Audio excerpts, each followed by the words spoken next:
Ladies and gentlemen, welcome to the podcast, the Drafted Up podcast. We know the Super Bowl, the AFC and NFC championship games, they're in the past.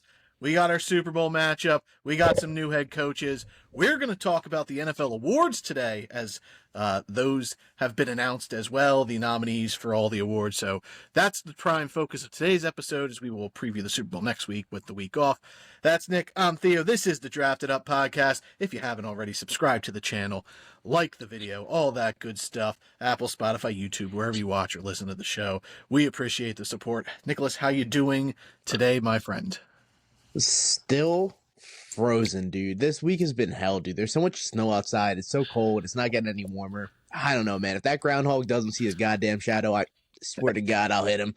I can't deal with this shit anymore. I'm done with this shit, dude. But he's right down the road, dude. I'll square up. Right I'll down fight the that road. little guy. 6 hours. It's closer to go to Jersey or New York than it is to Pakistani. PA's big this way. Yeah. The long way. It's a wild ride. If you're not from Pennsylvania and you're just like, oh, it's insane. Oh, yeah, in-state travel, you'd think it'd be, no, we can get to freaking New England quicker than we can to the other side of Pennsylvania. Yeah, it's it takes so insane. long to get to Pittsburgh, dude, from Philly. Yeah, we got 16 and a half inches here, and it is truly bro. nausea. Yeah.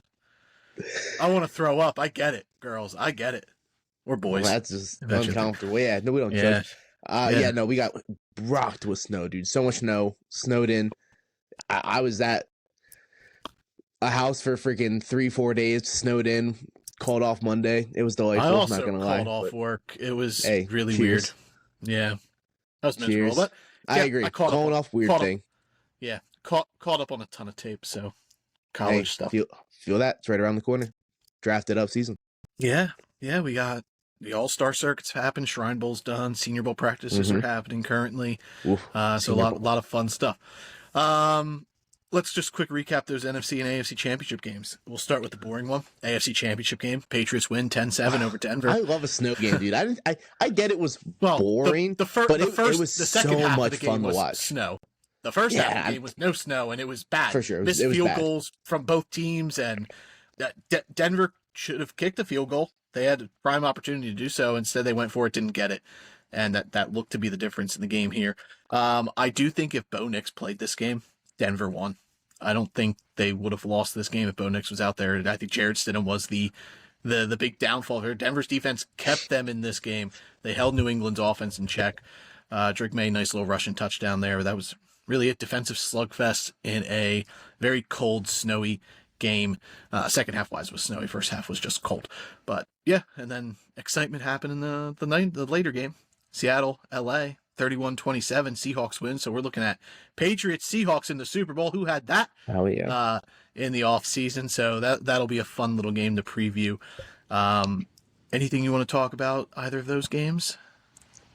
Ramondre Stevenson is just like here to stay with New England. Like, we have to realize that where his contract lies. He had 25 carries, 71 yards. Not a great average, but I don't want TreVeyon Henderson getting the ball 25 times though. That's not his shit. He only had like 5 carries or something like that. He did not have much work, but they trusted Ramondre, and they're paying that guy next season as well. So he's going to tremendously impact TreVeyon Henderson's fantasy ranking going into next season.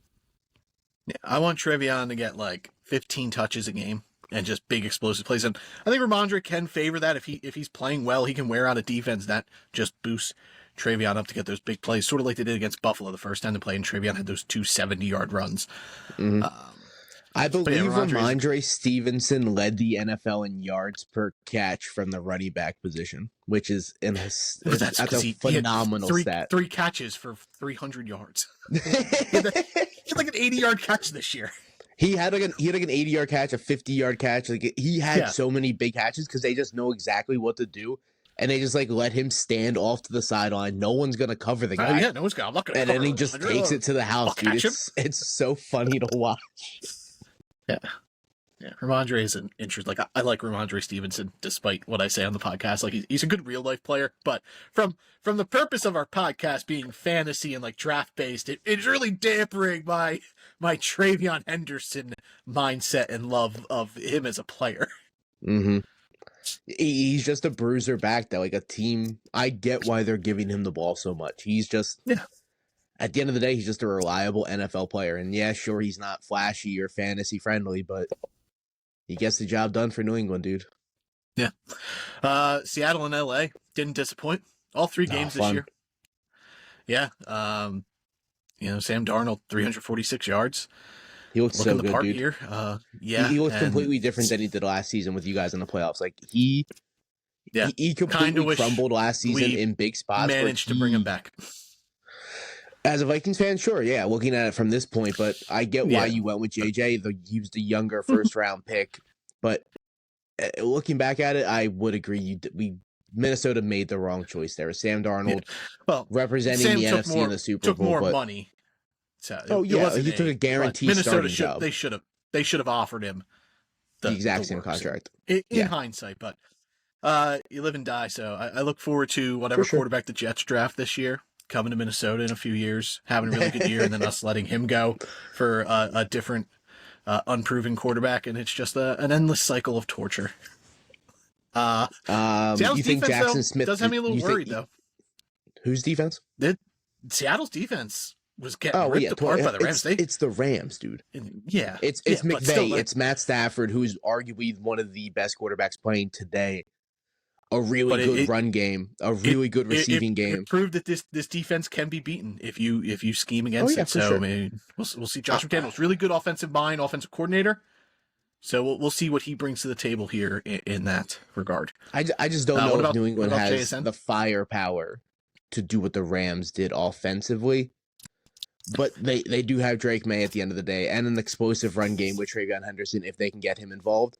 You just need another receiver to step up that's not Steph Diggs. Like Steph Diggs, he's got 1,000 yards on the year. Mac Hollins was their leading receiver, I'm pretty sure, last week, but the snow heavily impacted that game. But like a lot of New England's weapons are going to have to step up tremendously if they want to be able to compete like the Rams did. Yeah. What were we going to ask about JSN? Is he your wide receiver 1 going into next season? You have him over like Chase and Jefferson. He might be my overall player 1. Fancy. As of now, it'd be like him or Bijan. But you just hate McCaffrey. Yeah. Kevin Stefanski, man, with Bijan, I'm in on it. Shoot, Christian McCaffrey live and die by McCaffrey, bro. Siphon life from. He already took Jimmy Butler's ACL because he was at that NBA game. Hey, he's got to take it where he can get it, dude. Freaking George Kittle went down, so who else is left? Yeah. It also depends. Like if Clint Kubiak ends up with a head coaching job, which seems pretty slim at this point because there's only 1 or 2 spots open. If he leaves Seattle, that does kind of. I might push back JSN a little bit to like my receiver 2 behind Jamar, but nothing crazy where I'm going to be like, JSN receiver 5. But he's going to be a top 5 fantasy player for me, for sure, without a doubt. Yeah, for sure. Yeah, he'll definitely be a top 2 to 3 receiver for me. Puka might be in play there, too. 100%. If Matt Stafford comes back, Puka is probably wide receiver 2, 3 at the lowest. I agree. Mm-hmm. Ken Walker's getting paid. Ken Walker's going to get paid. Seattle cannot let that man walk out the building. He's going to get paid, dude. If Seattle wins the Super Bowl, teams overpay for their players. Seattle would have to pay him a lot of money to come back. What was the Charbonnet injury? There's my concern. Like if Charbonnet had like an ACL or an Achilles injury, I'm pretty sure was it an ACL? I'm pretty sure. Yeah, I cannot let Ken. I'm franchise tagging Ken Walker. He's not getting out the building, baby. Yeah, I guess that would make sense. Yeah, if Charbonnet was healthy, I would understand easily. Just here's the deal we're giving you. You can go find a better deal if you want. If not, it's still on the table. But with Charbonnet's injury, I'm franchise tagging him, and I'm not letting him walk out the building. I would agree to that, but man, this postseason run he is on. He had 62 yards, a touchdown, 4 catches, 50 yards. Yeah. He's going to get paid. Let him be the guy. Let him be the guy. They can't. They love Zach Charbonnet. He's a worse Ramondre Stevenson is what Zach Charbonnet is. I know they can't. There was times even like at the game where like George Holani was in, and I'm like, what do you do? Stop. Just leave Ken Walker on the field. He's really good at football, but I'm not a coach. I don't know anything. Maybe he sucks at stamina. He's just always gassed. Like He's so just tired. always he's pulling Anthony Richardson. He's tapping himself out. Tapping out. Okay. Anything else with those two? I don't think so. Though, shout out Seattle Okay. for sure. They deserve their flowers. Yeah. Defense. I get they struggled, but at the end of the day, they still have the best defense left in football at this point. Like obviously, them New England, 2 really good defenses, 2 really good coaches, 2 really good quarterbacks. I'm excited for the Super Bowl, man. Yeah, I think it was. I still think I would have rather the Rams, dude. I just love Stafford, bro. I know. I just want Stafford to get one more Super Bowl for Stafford would have solidified the Aaron Rodgers argument. Then I don't have to deal with any of that ever again in my life. Well, we'll see. I don't think he's done yet. I think he'll play another year or two. Those guys? I agree. Before we jump into awards, some coaching news. Pittsburgh head coach. They hired Mike McCarthy. Yeah, let's start there because Aaron Rodgers is coming back, dude. Aaron Rodgers is coming back. Aaron, like after they hired him, you were just like the dumbest move ever, and I'm just like, oh my god, I hired this dude. Believe that to just hey, Aaron Rodgers, come back for one more year. We got Mike McCarthy, baby. 100% because Aaron Rodgers, he's gonna come back from one season, and he's not gonna want to do it with a new coach and learn a whole new thing. And as far as I remember, him and McCarthy and Aaron Rodgers left on not good terms, but it comes down to like, oh, hey, I know you, you know me. Let's kind of get together and see what happens. Running back, nostalgia is a hell of a drug. Exactly, I agree, and I do stand by that. This is one of the dumbest things the Pittsburgh organization has done in my lifetime. I think it's a horrendous coaching hire. I think Mike McCarthy's a fine coach.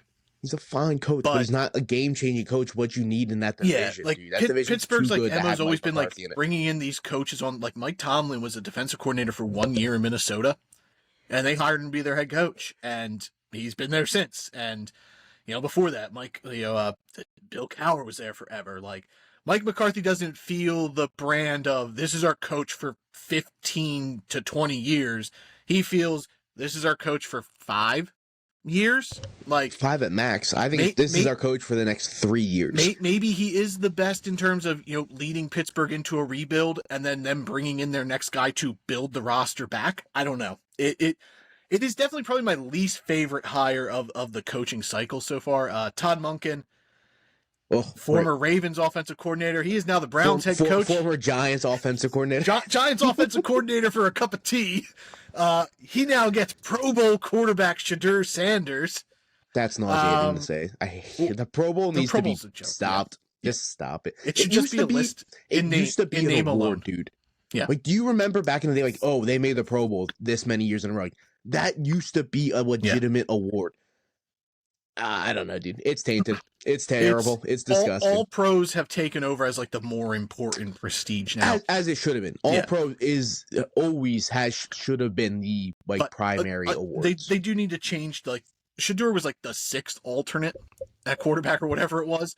Like they should do it. Like if you're the alternate coming in after like a certain number, you shouldn't really get the Pro Bowl nod. You're just there. I don't know. It's dumb. Yeah. I'm very anti Pro Bowl. Yeah.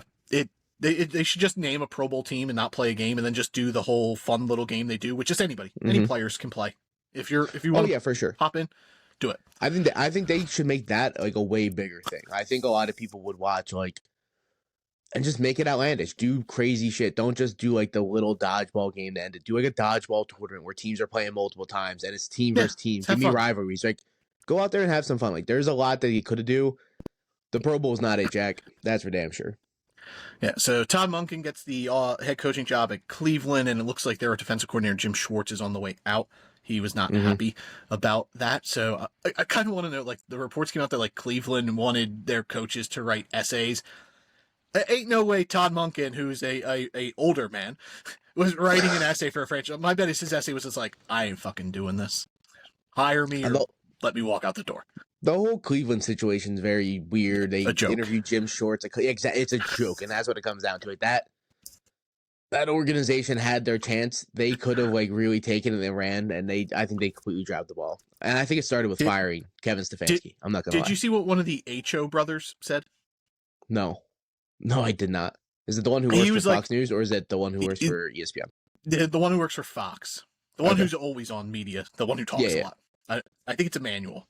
The one who talks a lot. It's the one's quiet. I never hear from. I think it's Sam. It is Sam. And the other one's Emmanuel. I think Emmanuel's the one who's always he's putting out the clips to get viral. He doesn't care. Yes, he's but he the was one just that's like Fox Sports. Shadur Sanders shouldn't listen to a word Todd Monken says to him. He's just like, you've never done anything in the NFL. You've never been a head coach. Why should I listen to you? And I'm like, that is the worst mindset. That Todd Monken has had success wherever he goes. He's been a great offensive coordinator. He was a college head coach. He was great in Georgia when he was their offensive coordinator. I think he'd be great for Shadur Sanders to kind of sit and be like, let me learn from this guy who actually knows how to coach an offense. Like Stefanski, like they just butted heads. Stefanski, we know, is a great coach, but like he didn't want Shadur. We know that, and that's where the problem laid. So Todd Monken, I'm interested to see where he grows with Shadur, but Shadur's not the answer there. But I assume he's going to be the quarterback this year. The Browns probably aren't in position to draft one, so we'll see where it goes. He is probably going to be the quarterback there, but as gross as it is, I'm pretty sure Watson is going to be on that roster, and I could definitely see them just switching back to Deshaun Watson at some point. Yeah. I mean, I do think Dylan Gabriel could possibly, probably not with Stefanski not there. Yeah. Yeah. I don't know. It'd be crazy to cut fucking Dylan Gabriel right off the rip, though. 3rd round pick last year. Joe Brady, Bills offensive coordinator, he got the promotion. He is now the Bills offensive coach. So, head coach. So we'll see where that goes for Buffalo. Familiarity, offense isn't going to change too much. Maybe he'll be able to stretch the field. We'll know if it was a Sean McDermott being a Mike Zimmer authoritarian, like we're not stretching the field, or if it was Joe Brady, that's just his scheme. Now Joe Brady gets to call the shots. So we'll see if there is a little bit different of an offensive philosophy now that he runs the show. Yeah, no, this is definitely going to be like the best test of seeing if it is like a Sean McDermott problem. Like, nothing's going to really change except Sean McDermott not running the team. So I'm interested to see how Buffalo handles this with Joe Brady. Robert Saleh, officially the Tennessee Titans coach. Yeah. I don't recall if we talked about that or if it was just rumored to happen. I think we brought it up last time. Certified bald. We love it. Yeah. I'm available, guys. Brian Dable, they brought in as their offensive coordinator there. I'm excited for Cam Ward. For sure. Yeah. He gets Brian Dable loved both those kids, so like it worked out for him that he still gets to coach one of those kids out of the draft class last year. And that they did what I said they needed to do. Like, if they brought in a defensive-minded coach, which they did in Robert Saleh, and he's a coach that he was on my list, very short list of coaches I would be okay with. They went out and brought in one of the best offensive-minded, quarterback-friendly coaches in the NFL, and Brian Dable, and I think he's going to do tremendously with Cam Ward. So I'm truly shocked in what Tennessee has done coaching staff-wise, and I'm all in on it. So shout out to them doing it right. And final job was Jesse Minter, the Chargers defensive coordinator. He got the job in Baltimore.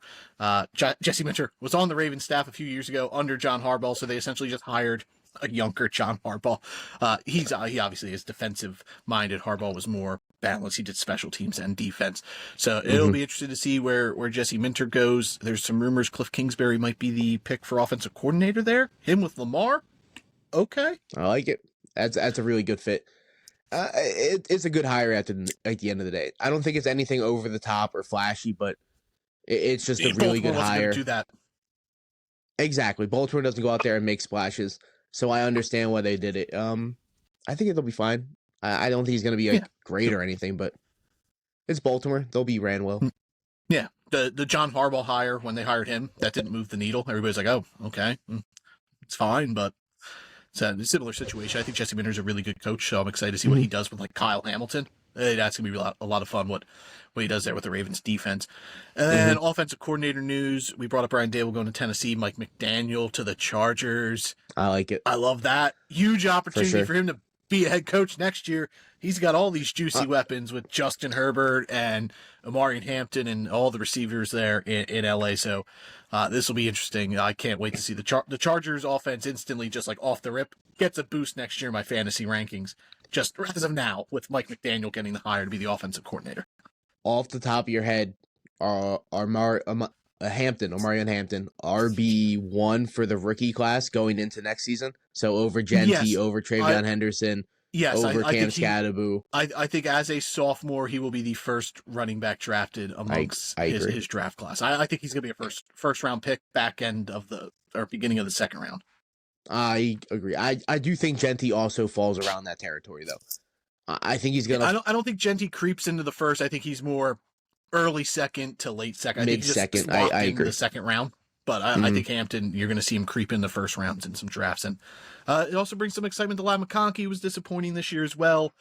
And Justin Herbert, like this will be fun. Like, I'm excited for the Chargers offense to get a guy who's not Greg Roman in house. No disrespect to Greg Roman, good coordinator, but he doesn't bring that excitement that like a Mike McDaniel brings in. Greg Roman interviewed for the Jets job because they fired almost their whole staff except Aaron Glenn. The New York Jets are a mess. Just fire Aaron Glenn at this point. I said it during the season that Aaron Glenn would not be their coach next season, and I still stand by that. He should not be their head coach going into next season. Yeah, I don't think there's a way he makes it through the year. As agree. The coach there. I thought he was going to get fired in the offseason, so I can't see him making it out the year, to be honest. Yeah. All right, before we dive into the NFL awards, let's shout out our friends and affiliates over at W Energy and Finley Hats. Finley Hats, their hats are built for long times and good times. If it's damaged or destroyed, your hat, it will be replaced or repaired absolutely free of charge. It's got a lifetime warranty. They got the customizable strings that you can put the pins on, that they also have, a bunch of those designs. They do weekly drops every Friday. They got beanies, snapbacks, dad hats, all sorts of stuff. The weekly drops every Friday, 10 p.m. Eastern time. So check them out over at Finley Hats. In the description, there's a link. It'll get you a cool 15% off your first purchase. And then W Energy, the OG affiliate of the Drafted Up podcast. It's good, clean energy, no artificial flavors, no dyes, none of that nonsense. No crash, jitterless energy. They dropped a new flavor this week, Rainbow Sherbet. So go check it out over at W.gg or search W in your mobile app store, DUBBY. Use the code Drafted Up for a nice 10% discount anytime you want. That code will work. Be better, eat that dub with W Energy.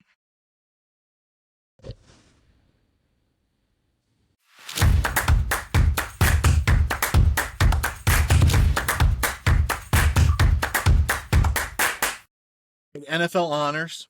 They do their whole award show, so they announce the nominees. We'll find out the Hall of Fame class. How about Bill Belichick not getting in? An absolute sham. Like, that's so dumb, bro. It's a joke. It's so dumb. I don't get it. Yeah. He is arguably, if not the greatest head coach in NFL history. Yep. He's been to 9 Super Bowls. He's won the most Super Bowls, I'm pretty sure. He's got 30 some playoff wins. It's insane. It's absolutely it's disrespectful. I'm not gonna lie to you. It honestly shows how, petty, thin-skinned and petty the media is. Yep. 100%. And voters, that Bill Belichick's just been this dick his whole career. And they're just like, we're going to get it. We're going to put it to him, baby. You're not getting in the Hall of Fame. Such a joke. Absolutely joke, dude. Grow the fuck. Like, there's no reason Bill Belichick shouldn't be in the Hall of Fame. So we'll find out the class as well. I mean, he's going to get in, but it's just disrespectful. He's not a first ballot Hall of Famer. If he's not, then no NFL coaches, but besides Andy Reid, to be honest, because I think Andy Reid's the only coach that's better than him. So it's crazy. Yeah. Crazy.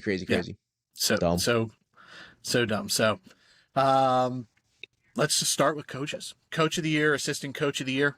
Assistant coach of the year nominees: Vic Fangio, Eagles defensive coordinator; Brian Flores, Vikings defensive coordinator; Vance Joseph, Broncos defensive coordinator; Clint Kubiak, the Seahawks offensive coordinator; Josh McDaniels, the offensive coordinator of the New England Patriots. I want to be biased and just pick Brian Flores, but the NFL hates that guy because he's suing them. I know this NFL. Is an AP award, so like the NFL doesn't really have mind, but like I just don't think he wins because of those 5 nominees, his team's the only team who didn't make the playoffs. Mm-hmm. No fault of his own. So to me, this really just comes down to Clint Kubiak and Josh McDaniels in my eyes. I think they were. I would say Vance Joseph's the next guy, but I think it goes to Clint Kubiak. I would say Vance Joseph is the runner-up behind those two. I would probably put Brian Flores above Vic Fangio, though. I'm not gonna lie. I agree. I agree.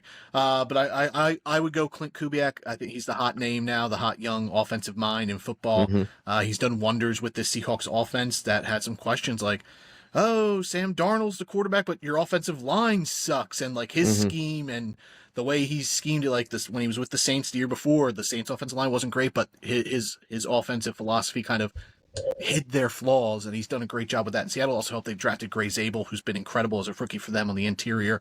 Their two tackles stayed healthy. So I'm going to give it to Clint Kubiak just based, Jackson Smith and Jigba, who was wide receiver one this year. Sam That's Darnold's my been great. tiebreaker. Yeah. Yeah. The tiebreaker I would give it to is how good JSN was, dude. Like, unbelievable season. No one on New England had that kind of season. Like, yeah, Drake May looked amazing. Travion Henderson had a good group of games. Steph Diggs had over 1,000 yards, but no one had that dominant, outstanding performance like JSN. So I would give that tiebreaker over Josh McDaniels. So I would give it to Clint Kubiak just based off what JSN was able to do. And coach of the year, honestly, all five of these guys, you could pick one of them, and I'd be like, yeah, they're worthy of being coach of the year. We got Mike Vrabel of the Patriots. We got Mike McDaniel of the Seahawks. Kyle Shanahan, San Francisco. Ben Johnson, Chicago. And Liam Cohen of the Jacksonville Jaguars. All five guys have a case. I don't think you can go wrong with either of them. Like, off the rip, I just want to Mike McDonald, him and Kubiak there. But I think it's got to go to Ben Johnson. He'd be my pick. Like, that the Bears, would be nice. The Bears, I think, were the worst of the group, like, going into the year, like, from a talent perspective and based off how they were last year. And he came in, he turned this franchise around. They won the division. Caleb Williams played good. He turned the defense around. He brought a culture to Chicago that I think I think he's the most deserving. I think he had the most to endure minus, like coming into the year. During the season, it was Kyle Shanahan enduring all these injuries for the 49ers. He'd be my backup pick. The fact that everybody on that team got hurt and he managed to get 12, 13 wins and get them into the playoffs. But I would lean Ben Johnson. I would love to see Ben Johnson win this war, but I can't see it going to someone that's not McDaniel or Mike Vrabel. The same situation with the assistant coach. Same situation with the head coaches. If I gave one to Seattle, I'm going to give the other one to New England. I just think they're going to split kind of like that. So I'm going to just give it to Mike Vrabel, AP Coach of the Year. And it's truly, he is awake. He deserves it. This guy came into New England and he changed the culture from the rip, dude. I guess I shouldn't say, because the Patriots were in last place when he got the job. So what he did in New England is crazy, dude. And he's a defensive coach, and I get a lot of it goes to Josh McDaniel, but the difference Drake May played this year, dude, like, you've seen the steps he took, and he's an elite quarterback at this point. And a lot of that is because of, like, the confidence Mike Vrabel gives to his players, dude. So, like, absolutely shout out Mike Vrabel. I love that dude as a coach. He is one of the best. Yeah. And first year, he's already the Patriots won as many games like this season as the Titans have won since they got rid of Mike Vrabel. Yeah. Comeback player of the year, we got Steph Diggs, Patriots wide receiver, Aiden Hutchinson, Lions defensive end, Trevor Lawrence, Jacksonville Jaguars quarterback, Dak Prescott, Cowboys quarterback, and Christian McCaffrey, the 49ers running back. There's a no-brainer, right? It's Christian McCaffrey. Hands down, yeah, dude. wins this award. Yeah, dude. It has to be McCaffrey. Like, look what he did this season, dude. Like, he came back and I'm pretty sure he finished RB1 in fantasy. I might be wrong. Someone might have jumped him at the end of the season, but like, he consistently, him and Bijan were just right there, 1-2 all season. I'm so happy he stayed healthy. As long as he does it again, dude, he's going to finish the top 3-4 running back next season. Yeah, like we bring, like, I've brought up, I don't know if I've ever brought it on air, but like off air always is like, Derrick Henry might be the last true Hall of Fame back we see. And I've always kind of felt Christian McCaffrey sort of on the line, like he's a fringe, like there's a case for him to be a Hall of Famer, but like he's missed a lot of time, so like it kind of hurts against him. But when he's out there, when he plays, he's so than this far dude. and ahead, exactly better than everybody else, dude. Like, when he's healthy, in my eyes, he's still the best running back in football. And if he puts together 2 to 3 seasons, last 2 Hall of Fame backs we see for a while. I don't know. We got a couple good young up and coming backs from if Genty turns it on. Hampton, I think Hampton has tremendous potential. But I agree. If McCaffrey's able to put together 2 to 3 seasons healthy, I truly think he deserves a Hall of Fame claim because when he plays, he is truly far and better than everybody else. Yeah, shout out the other guys on this list, like Dak Prescott, Trevor Lawrence. They had their ups and downs. Like Trevor Lawrence was banged up last year, and he was just not very good. And then this year, he started off not great, and he finished really strong. He was a big reason why Jacksonville was great. Hey, Dak Prescott, when he's out there, he's one of the best quarterbacks in football. The slander Dak gets is absolutely insane. I get ridiculous. It's because he's the Cowboys quarterback, but when he's healthy, Dak is so good, dude. Yeah. Could Dak Prescott be the next Matt Stafford, whereas he needs to change scenery? I don't think he's that good. I don't think he's that good. It gets him to a Super Bowl. I think if Minnesota win a Super Bowl, yes. I think if Dak Prescott would become the Vikings quarterback next year, I think they're a Super Bowl contender. I agree. I agree to that. I just don't think Dak is in the same talent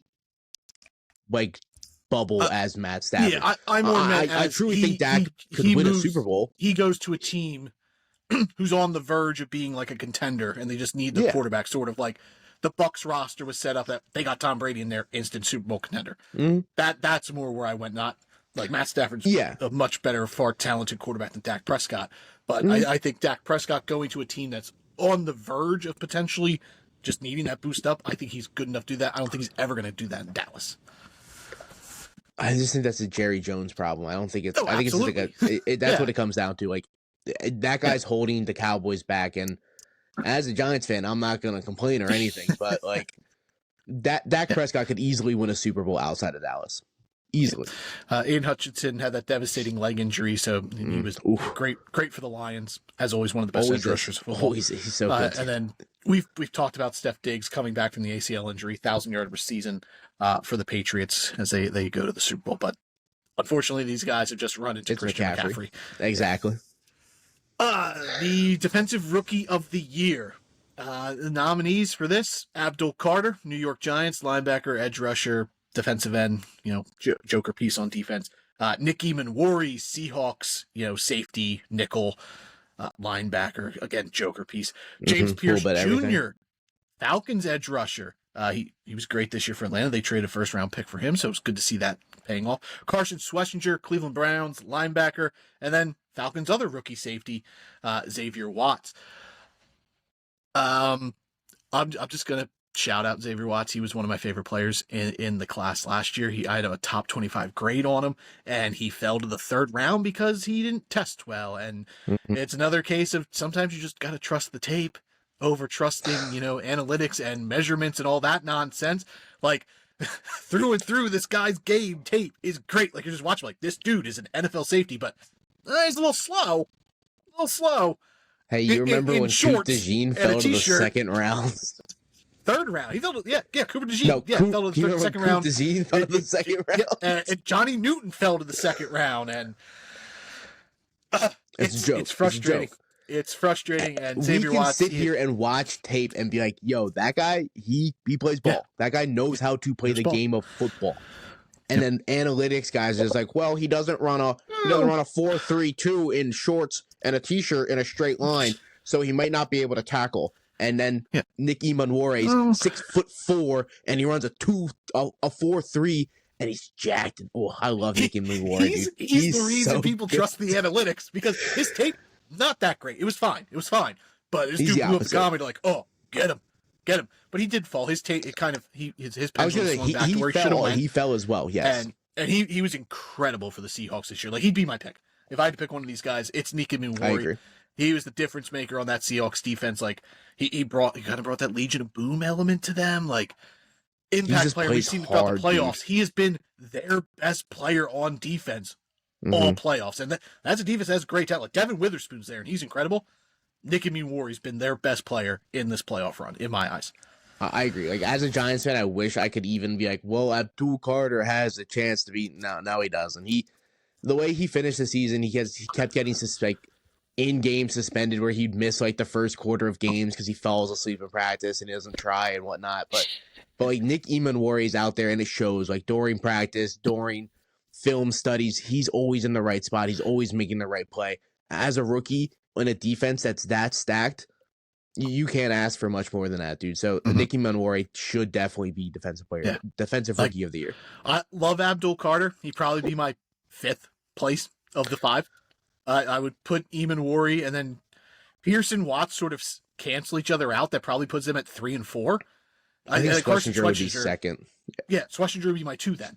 He's been great as Cleveland. Like, there's no disrespect to Carson Schlesinger. He's been incredible as a linebacker, and this is a guy who not a ton of experience, but he weighed his part, did special teams, and then when he got on the field his last year, he was great. His college tape is fun.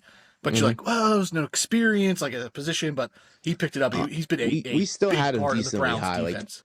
Like there were a lot of we had him pretty high, but there were a lot of people that had him like way higher than we did, like top 25 guys, and it shows. Like I get he's a linebacker, and it's not a needed skilled position, but at the end of the day, an elite linebacker like Schlesinger is, it again changes the defense just like Nicky Emanwari does in Seattle. Yeah, you spend a premium pick if they're a tier 1 blue chip eye, exactly, as a positional value. And we're gonna see that this class, because a lot of the top of this class we're gonna see safeties, linebackers, these guys that aren't highly positional value. Running back Jeremiah Love. So it'll be interesting to see how the NFL does view positional value this year. So we're both going Emanwari.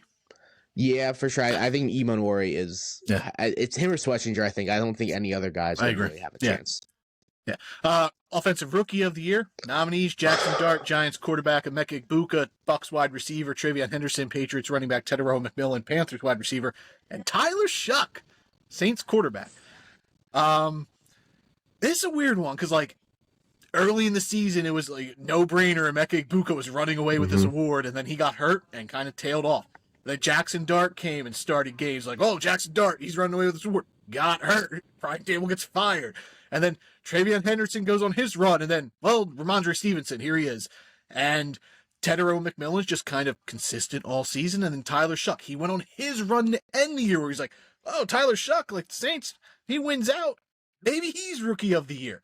So everyone, I don't think at any point, Tedero McMillan was the no-brainer pick, but of the 5, he was the most consistent from start all to finish season of these guys that I kind of think that it leans his way then because of that.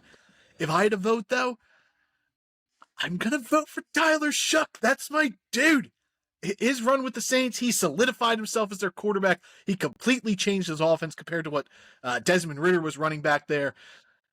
Chris Olave became a top 5 fantasy wide receiver with him. I know fantasy doesn't play into this part, but Tyler Shuck looked the part. So I'll give the nod to Tyler Shuck, but I do think Tedero McMillan does win the award just from a consistent standpoint. 1,000-yard receiver, he was great. Let's not disrespect Tedero. I was wrong. I didn't think he was a blue chip number 1 receiver, and he is. He was here for Bryce Young in Carolina. Yeah, for sure. Ted's only going to keep getting better, dude. I had him so high in the draft class, and it's so nice to see him get 1,000 yards in a kind of inconsistent offense throughout the season. This one, I'm going to be biased. I was not biased on the defensive Rookie of the Year. This one, I'm giving it to Jackson Dart. As a quarterback, you can come in and you can instantly change an organization and the culture they bring. And I do think with the combination of John Harbaugh and Jackson Dart next season, the Giants are in a really good spot, and a lot of it is on Jackson Dart. I get he has concussions, and he's in the concussion protocol, literally so many, and he was in the blue tent every single game he started.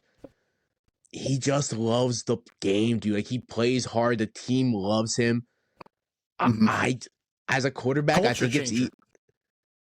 I think if Shuck played all season, he could definitely have a legitimate chance. But what Jackson Dart did, dude, he's so many rushing touchdowns. He's so good on the ground. He's an absolute, like you said, he's a culture changer. And he plays in New York, dude. That's a lot of media attention, dude. Yeah. I think it's good for the NFL to give this guy Rookie of the Year. Yeah, it wouldn't surprise me if either quarterback wins. If the award show they give it to Shuck or Dart, I'd get it because quarterbacks sell and whatnot. But I think Dart, Shuck, and Tet, I think those are the only 3 that have a claim in my eyes. I love the Buka, but he kind of tailed off, and Trevion Henderson just didn't. Too fast, dude. Like, I think Ibuka's the last if I had to rank them, just because of the way he finished. Yeah. Like, he was so good to start. He wasn't there when it needed the most. Like, Mike Evans missed a good amount of time, and where was he? He got a little bit banged up, and he wasn't involved. Chris Godwin came back. Yeah. He took back over. And then Trevion Henderson was, like, really explosive for the games he was, like, given the chains to go off. So his highs this year, when it was his phenomenal, backfield, when dude. Ramondre was hurt, like, Henderson joked that he could be the guy. He could be the guy if given 100%. the opportunity. And I believe Emeka Buka could easily be the number one receiver in any offense. I just think the Bucks had a weird situation where they ended up getting banged up. Everyone was kind of hurt, even Baker. The run game was not existent. All the receivers were banged up throughout the season. I still love Emeka Buka. I would just unfortunately have him last. I would go Jackson Dart, Tetero McMillan, Tyler Shuck, Trevion, and then Ibuka. I do want to shout out your dude, Quinshon Judkins. He should have got a nod in this. 820 yards, 7 touchdowns, no offseason program from him. Shame it ended with that devastating injury, but he was so great sad for the Browns. Hey, man, you'll never hear me say anything bad about Quinshon. So he was my RB1 outside of Judkins and Amarian Hampton. So I'm just excited for next season. Hopefully he can come back healthy, dude. Not me. I missed the boat not on me. him. He was like, no. Didn't think his game was going to translate. I just didn't, and I was dead wrong. I'll eat those words. David Jackson Dart, I think, are the two prospects I ate the most crow on in the process. Where those were two of your guys. So, for sure. Shout out to you on those cats. Offensive Player of the Year, aka non-quarterback MVP, though there is a quarterback nominee in here. Jackson Smith and Jigba, Seahawks wide receiver, Bijan Robinson, Falcons running back, Puka Nacua, Rams wide receiver, Christian McCaffrey, 49ers running back, and then Drake May, Patriots quarterback. I don't think Drake May wins this award. I think he's more into the MVP hunt. That I think they go with one of these other 4 guys, and all 4 incredible years. You can make a case for them. Bijan was great for Atlanta, especially at the stretch run when they just let him be the focal point of the offense. That's so nice when they do that. He looked like that dude. He won me a fantasy championship because I needed a huge game from him, and he got me 200 yards on offense. And hell yeah, Bijan Robinson, Puka Nacua at times this year, best wide receiver, best player. Like just, never say die attitude off the field. He's kind of a moron, but we're not giving awards for off the field. Jack Smith and Jigba, his start to this season was incredible, and then he was just consistent to end the run. He never really went down a hole where he disappeared, but he was still just great. Finishes the best wide receiver in football. Christian McCaffrey, look what he did last week, bro. He was 10 for 150 some in a tutty, dude. In the championship game, unbelievable. Yep, McCaffrey, the focal point, the only piece of the 49ers offense that stayed healthy all season, and he was incredible. To me, this is Jackson Smith and Jigba. I just think he's far and away the best receiver in football this year and best offensive player in football in general. And I think he's a big point in Sam Darnold's development to the step that he took this season. And JSN, we should be getting his flowers. And again, another situation of trust the tape. He fell because he didn't test at all. And he was like, oh, Jackson Smith and Jigba might run a 4.6. He's slow. That's why he fell, because people were questioning, and he had some health issues, but on tape, the tape was great. Just like the majority of these Ohio State wide receivers. So we got another Jackson one coming out. Yeah, 2027. I can't wait to talk about Jeremiah Smith for the next 2 years. Oh no, I was talking about Tate this year. Oh, you were talking about Carnell Tate this year. Yeah, he's good. Yeah. But yeah, Jackson Smith and Jigba, to me, this is a no-brainer for me. I would say Puka's probably my second vote, and then Christian McCaffrey, Bijan, Drake May last. I would actually put McCaffrey second. I think JSN is the only thing standing between McCaffrey and another Offensive Player of the Year spot. Like I said with Clint Kubiak, JSN was phenomenal this year, and the season he had was outstanding, and he truly changed Seattle's offense. He turned Sam Darnold into a confident quarterback, even under pressure, because he is the most reliable receiver in football at this point. So, shout out JSN. He deserves his flowers, dude. He is so good. Yeah, he's top notch. Defensive Player of the Year. I wish this would be more fun to talk about. Do we nominees? I think there's only one guy nominated, to be honest. Yeah. Will Anderson, Texans edge rusher. I've brought up that one day this award. Future Defensive Player of the Year. Nick Bonito, Broncos edge rusher, another great defensive player. Mm-hmm. He might one day get one of these. Aiden Hutchinson, Lions edge rusher. Micah Parsons, Packers edge rusher. And Myles Garrett, Browns edge rusher. He broke the sack record. Like, casually, he was the most dominant broke player the sack record in the NFL. He's so casual. good, dude. He could have broke the sack record, like, I swear, with like 5 games left, and then like he was just getting shut down. Like, teams were like triple teaming him. Yeah. And this is a walk away. Myles Garrett, future Hall of Famer. He's the best defensive player in football, hands down. This is an easy win for him. Like, nobody else should receive a first place vote on this ballot. Hey man, but Bill Belichick isn't a first ballot Hall of Famer, so votes could be wonky. But I truly believe that Myles Garrett will vote should their get hometown guy here. most likely, and then they'll put Myles Garrett second because it doesn't really matter. Because at the end of the day, they know that Myles Garrett is going to walk away with Defensive Player of the Year award. Yeah, they'll put Myles too. Be like, oh, I just wanted to get Nick Bonito some love, and I love Nick Bonito. He deserves it, but not over Myles Garrett this year. Not this year with the way Myles Garrett played. Like, like it's not even like I guess Will Anderson or Nick Bonito would have been my pick, but like Micah Parsons when he was out there, it might have been him, just the impact he had on Green Bay. But what Myles Garrett did this year made it like it doesn't really matter who you make a case for. It's second or third or fourth or fifth. Like, it's Myles Garrett, tier of his own, and then everybody else.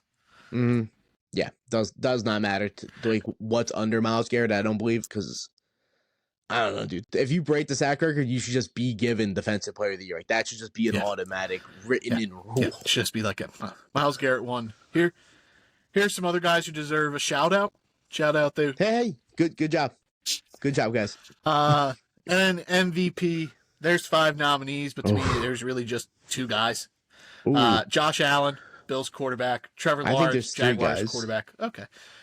Drake May, Patriots quarterback. Christian McCaffrey, 49ers running back. He's just fighting his way into all these awards. He siphoned everyone's life, and he siphoned his way into every award here. And then Matt Stafford, the Rams quarterback, as the 5th and final nominee here. Do you think the 2 nominees are May and Stafford? Yeah, May. You don't think Josh Allen should be in that running? No, Fair enough. I get why you say that. I truly get why you say that. And Josh Allen, like, the Bills are nothing without him. So like, I understand, like, the most valuable player it is Josh Allen, because if he's not there for Buffalo, they're the worst team in football. Like, somehow the Jets are better than them. But I just think this year Drake May and Matt Stafford were just in a league of their own in terms of, like, Matt Stafford had like 42, 43 touchdowns, 10 interceptions, and then Drake May, just the turnaround he caused in New England in his second year. He's like he's the first second-year quarterback to make a Super Bowl since Dan Marino. He has the chance to be the youngest quarterback to ever win a Super Bowl this year. So, and going from last place to first place, like, I know a lot of it is also Mike Vrabel, but like, Drake May's a big part of this culture change as well, because there isn't that big name offensive player like you've brought up. They don't even have a big name defense. Like, Christian Gonzalez is probably their biggest name defensive guy, but I wouldn't say Christian Gonzalez is a household name. Like, he's great. He's one of the best corners in football, but he's not a name where you're just like, oh, Christian Gonzalez, yeah, that guy. Elite, he is, but from just a casual he's not a household name. Yeah, no, yeah, for like, he's not a superstar yet. Yeah, no, I agree. I do think Drake May deserves every flower that he's going to get this offseason, because he's had an amazing season. But you can also say the same thing about the turnaround Stafford had. Stafford last year played in 16 games. He only had 20 touchdowns, 8 picks, same amount of picks. But this season, he had 1,000 more yards. He had 4,700 yards, 46 tutties, and 8 picks. I truly think Matt Stafford's the league MVP, dude. Like, I get you could be like, well, Drake May's in the Super Bowl, and I get it. I get every case you can make for Drake May. I think Stafford got it, dude. Like, if Stafford was not on the Rams, they would have not been in any contention. Jimmy Garoppolo? Yeah, for sure, dude. It still blows my mind that guy's even a backup. Championship games. Hey, he's a really good backup quarterback. Yeah. I love Drake May. We know that as a guy in the rookie process when he was coming out, I was pounding the table for, like, I never wavered on him. I know some people were just like, oh, Drake May, he's nowhere near as good as Caleb. And I'm like, he is. And he'll get his. He's going to be an MVP one day. For sure. I think like if there's questions like, do I go Drake May, do I go Matt Stafford? I think a lot of voters will lean like, well, Drake May's young. Matt Stafford might not get another shot to be an MVP again. He's never won one. So this could just be a lifetime achievement thing. But it's deserving here. Let's not exactly. So Yeah. that is where I lean, the fact that like Drake May is gonna get his one day. Matt Stafford is well deserving of being an MVP. He just never had the opportunity, and I think they do give it to him. This is incredibly deserving. What he did here in LA this year when he was coming in off this back injury, we didn't know if he'd play or how effective he would be, and then he went out thing and that had no maybe one's really the best talking season about. of his career. Exactly. This is probably like all on paper, like the season the Rams had, how good they were offensively, how good Matt Stafford was. This is probably the best season he had, and you brought it up. Like, there were talks that this dude, he might miss games. He might not be practicing at all throughout the season. He might just not play because of his back. Well, guess what? He played in all 17 games, and he is out there with almost 5,000 yards, almost 50 touchdowns. Yeah. He's unbelievable, dude. The most quiet 40-plus touchdown season of all time. Yeah, 40 touchdowns. Like that's just how unhyped and like just quiet Matt Stafford is. Mm-hmm. And I think this is the final nod of him for his future Hall of Fame career. Let's get him an MVP award. It's more than deserving at this point. So that's where I'm going. I agree with you. I think it's Matt Stafford. I love Drake May. He'll get his one day. Mm-hmm, but for sure. I think this should almost be unanimously Matt Stafford. I know it's not going to be. It's going to be really close, but it should go to Stafford. Just look at the numbers. Like Drake May's numbers aren't as good, and Josh Allen last year, his numbers weren't great, and he ended up getting the award over Lamar, whose numbers were far superior. Mm-hmm. But the Rams were one of the best teams in football all year across the board. I would still say they're the second best team in football behind the Seahawks. I've been on that boat for a while that those two teams are the best teams in football. Mm-hmm. He didn't win the division because Seattle was so good, but I'm not letting that deter me from how great of a season Matt Stafford put together for the Rams this season. Yeah, I agree. When we talked about the Seahawks-Rams game, I'm pretty sure we both were like, yeah, we're pretty sure the winner of the Super Bowl is coming out of this game. So It doesn't really matter who it is, but yeah, dude, I agree. I think it's got to be Stafford. Like, just at the end of the day, it just feels right to be like Matt Stafford, MVP of the league. Mm-hmm. I still think he's got ball in him too, dude. I don't think he's done. Yeah, I think we have 2 more years of Matt Stafford. I agree. Did you see someone ask McVay? They're like, "Hey, is Stafford? How do you think Stafford's going to come back?" And he like, "Do you think are you worried about Stafford retiring him?"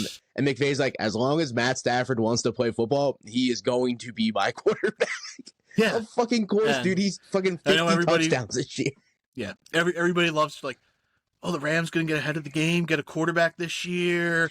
I don't think they do. I don't think. No, we're good. I think they're going to roll with Stafford. Maybe they draft one in 2027. I honestly don't think they bring a rookie quarterback into this roster till Stafford's gone. I don't even know if they're gonna bring a rookie quarterback, dude. I think they're just gonna keep with. I don't know if McVay would want to do that. Like, I get he probably wants to develop guy, but I think he's truly comfortable just getting a guy off the market. Who are they in talks with? They were in talks to get Sam Darnold from you guys last season, were they not? It was going to be a Darnold like a swap. Stafford you were going to trade. swap Darnold. Yeah, exactly. Like, I think McVay ends up with another veteran quarterback under his belt. I don't think he's going to ever.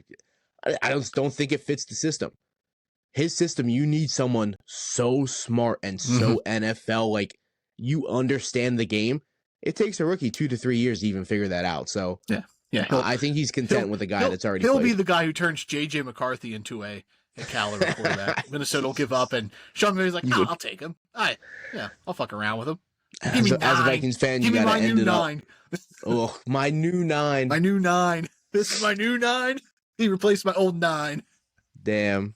Yeah, as a Vikings fan, I could see that happening. That'd be pretty funny. He'll get C.J. Stroud, and then just be like, "What are you doing here, Houston? What are you doing? This guy can actually throw a ball, eh?"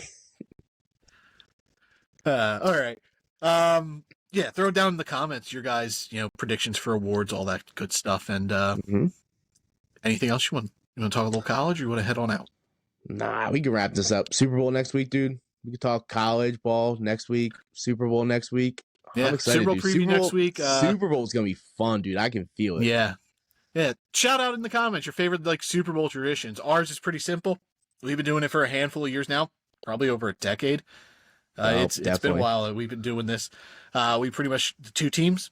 We cook food or cuisines or dishes that those cities or towns or in New England's case a territory is famous for. And then Multiple states. that's where we get our Super Bowl menu from. So this year we'll be doing some Pacific Northwest stuff. We'll be doing some New England stuff. So that'll be We had a fun. nice, little break from New England, and it's crazy how fast you can get back there with an elite quarterback. It's crazy how an elite quarterback's like we had all these game years of changer Kansas or City something. barbecue, all these years of KC barbecue, just to go back to New England food. Hey, don't you worry. KC Barbecue's going to be in the mix next year. Don't you worry about it, brother. Yeah, it'll be back. It'll be back. All right, guys. Yeah, throw it out in the comments. Your award predictions, Super Bowl, Super Bowl rematch, traditions. too. Like, that's hasn't been talked about much. Like, this is a rematch of a Super Bowl. Like, Seattle messed it up on the goal line. Like, there's a lot to talk about in the Super Bowl. I kind of hope they get the opportunity to do it again and run it back. Run it back. Run the slant. Walker. Nah, run the slant. Run the exact same They play. won't give it to Ken Walker, though. They don't trust him on the goal line. Exactly. You run a slant to JSN and guess. Yeah, run it to JSN, and he's going to catch it. Sign Tyler Lockett. I feel bad for him. Oh, poor Lockett. Just ship him a ring automatically. He deserves it. Yeah. Just give it one if you get it. All right, guys. Drafted Up Podcast. If you haven't already, subscribe to the channel, like the videos, all that good stuff. For Nick, I'm Theo. This is the Drafted Up Podcast. We'll see you guys next week. Super Bowl preview. Woo! Super Bowl week, baby. Bye. Have fun, guys. Be safe out there.